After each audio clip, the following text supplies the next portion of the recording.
At siya nga pala mga kasinag, birthday pala ni Mrs. ngayon. Batiin nyo naman siya. Mga kasinag, habang maulan ang panahon, magmerienda tayong kamuting kahoy na natutong. Thank you ng marami sa lahat po na nag-sponsor para dito sa aming bahay.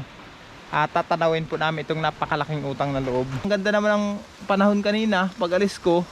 Ngayong hapon, umulan. Itong alang yung nakuha natin, oh. Yan. Mga kasinag, isang maulang hapon, kararating ko lang po galing sa pangunguha ng tarkog. Ayan, oh. Kakaunti yung nakuha ko ngayon. Ito lang yung akin nakuha mga kasinag, gawa ng maliit ang hibas. Nagulan pati, oh, basa-basa na ako. Tapos may nadaanan ako mga panggatong. Ayan, oh, kinuha ko na rin. Wala kasi kayong panggatong ngayon. Nung nakaraan kasi mga kasinag, yung kinuha kong tarkog, ang dami sana nun. Hindi maganda nung niluto ko, gawa ng nasira siya. Pinakuluan ko siya, tapos kinabukasan, hindi siya uminit. Uminit siya hapon na, tapos naibilad ko nun, kinabukasan, hapon na rin ulit uminit. Nasira yung tarkog mga kasinag, nagkaamoy siya. Medyo nakulubbat eh, kaya nung pinirito ko na, hindi siya lumubo ng maganda. Kaya nanguha ulit ako ngayon. Pero nung nakaraan mga kasinag, nakuha ko na po, na perfect ko na yung paggawa ng tarkog. Hindi ko na naipakita sa vlog. Kakaunti lang kasi yun, gabi ko nang pinirito. Hindi ko akalain na makukuha ko pala siya. Magiging chicharon talaga siya mga kasinag. Kaya ngayon, nanguha ulit ako. Ang ganda naman ng panahon kanina, pag alis ko. Ngayong hapon, umulan. Itong alang yung nakuha natin, oh. Yan. Kakaunti. Papakuluan ko naman ito mamaya, tapos bukas ibibilad ko pag magandang panahon. Pero kung hindi pa iinit bukas, papakuluan ko lang siya nang hindi siya masira. Ganun lang ang gagawin natin. Okay, pwede na itong apakan. Oh, ang ganda na. Kung mapasin nyo kasi may semi rooftop na kami. Ayan ang mga kasinag. Kung mapapansin nyo, diba? Maganda na. Thank you ng marami sa lahat po na nag-sponsor para dito sa aming bahay. Tatanawin po namin itong napakalaking utang na loob. Ayan ang mga kasinag, oh. Parang ang sarap mag-standby dito sa taas.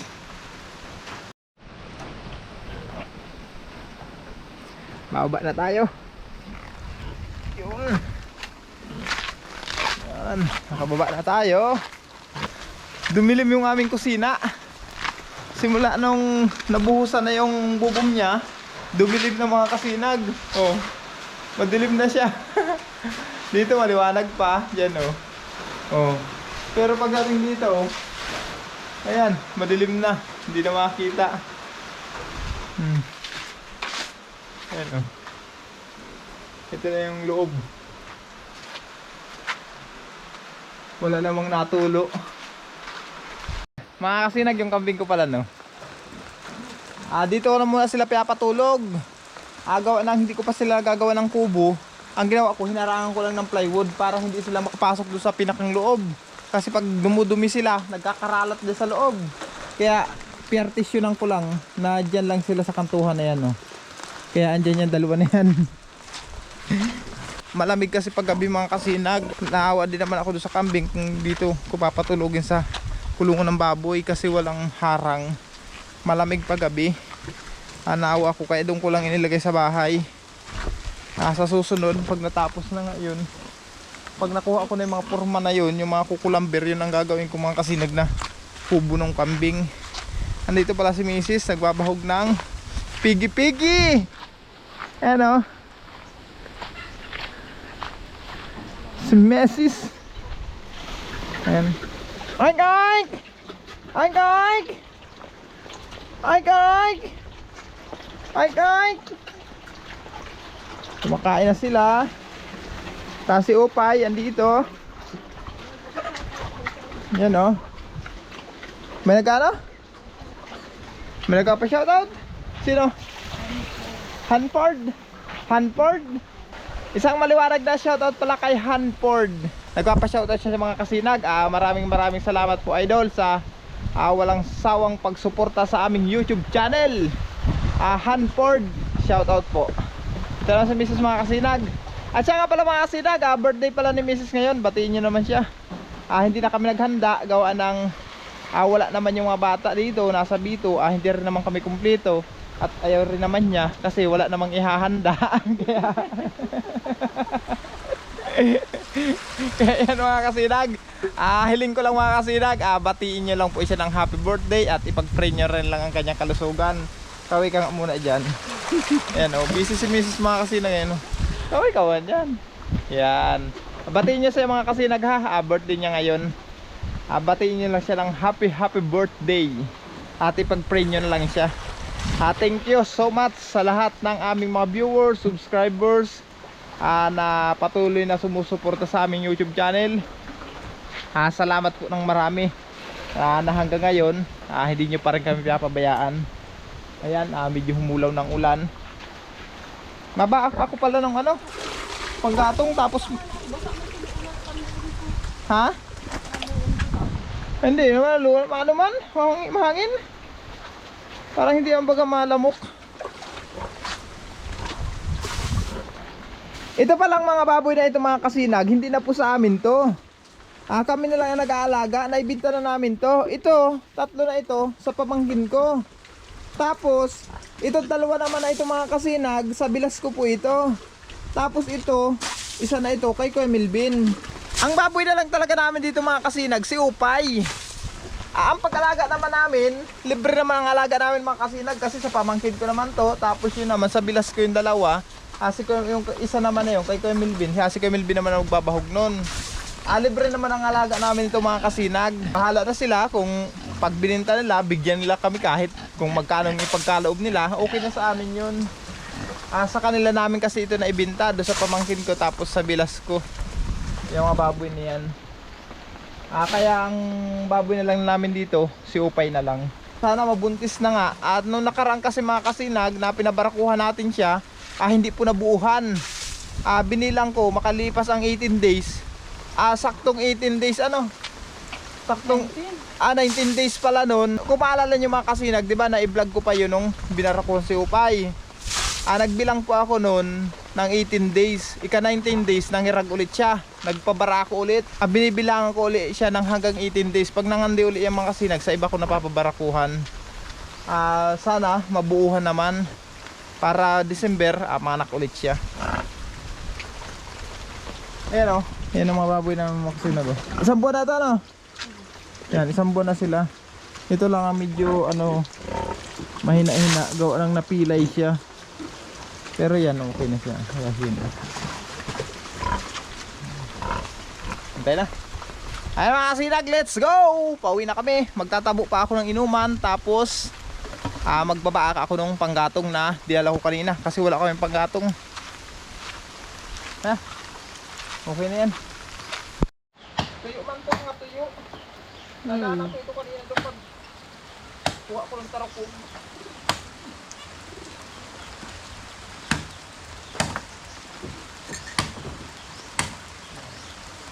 Tuyo man siya. Tutulan ko muna ng sapat na maipaggatong natin para bukas na lang pag umainit o basa yun.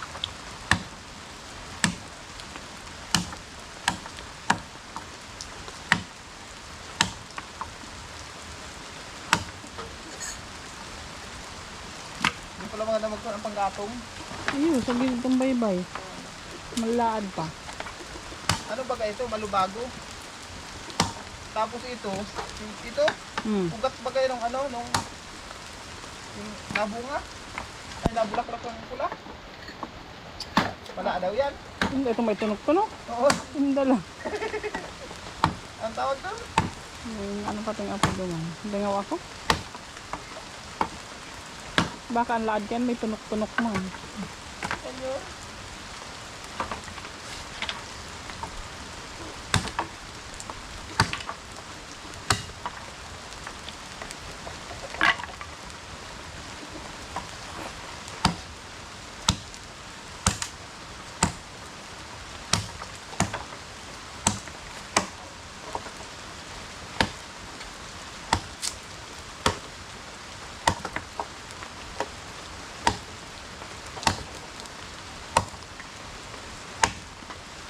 Kaya na kaya yan?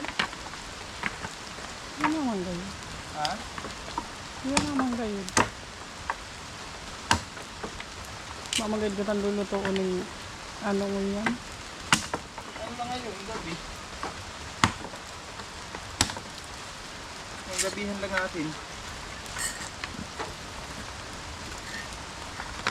Tuyo man ito, basa lang yung labas. Pero lalaadan to.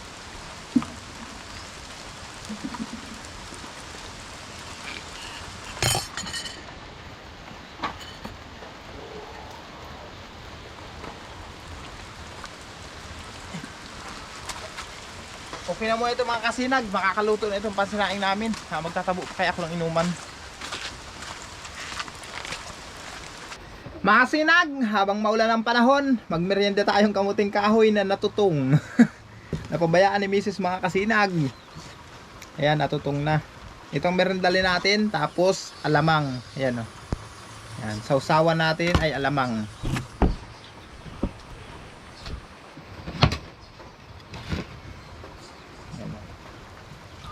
Tama-tama ito sa malamig na panahon.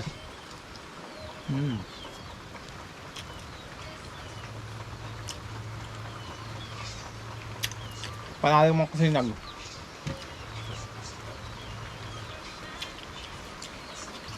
Itong kamuting kahoy na ito mga kasinag, hindi ko po ito tanim. Kung maalala nyo, nanguha ako ng kahoy nung nakaraan, yung ginamit namin pantukod dyan sa bahay. Nakita ko ito sa gubatan.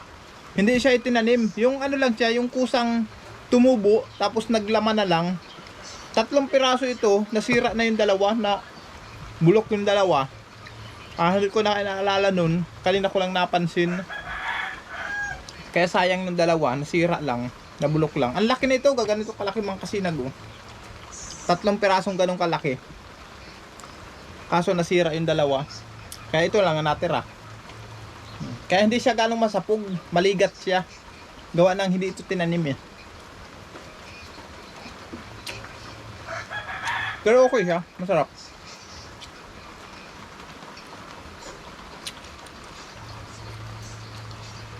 Cho, gusto mo?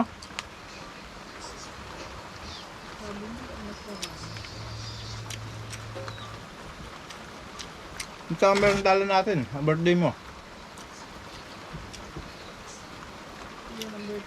Oo, ito ang birthdayhan mo. Kamuting kahoy. Hindi masyado. Hindi maligat. Mapari. Hindi naman.